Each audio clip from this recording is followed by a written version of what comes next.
কোনো দিকে যাইতে তো বড় সুন্দর সাজুগুজি বাইরে নিয়ে যায়, একদম ইচ্ছাও করে একটু সাজুগুজু দৌ, সব থেকে একটু ভালো সুন্দর হইয়া যাইতা।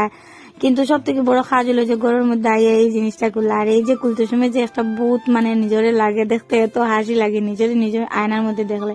তো এখানে দেখো আমি তো যেগুলা মেকআপ লাগাইছিলাম আই এখন রিমুভ করাম, আর আমি সবসময় নারকেল তেল দিয়ে রিমুভ করি। আর এদিকে দেখো একটা বাই আইসে আইয়া ভিডিও করে আমার সামনে ইয়ে করে, আমি তার কথা কয়ে রে আমার সিরার সামনে দিয়ে ভিডিও করে ডং করে, আমি কিছু কর, আমার কিছু যায় আসে না, তুই করতেই থাক। তো এরকম করলে বেজান প্রায় সময় কি ভিডিও বানাইতে ডিস্টার্ব হয়, কিন্তু কিছু করার নাই।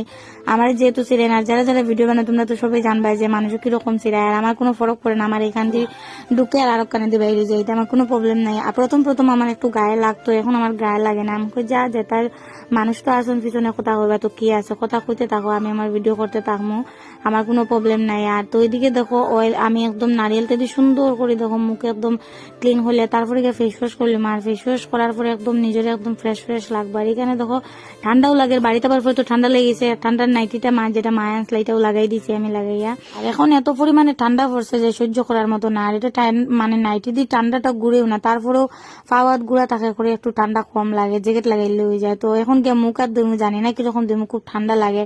তো ভিডিওটা এখানেই শেষ করলাম, কিরকম লাগছে কইও।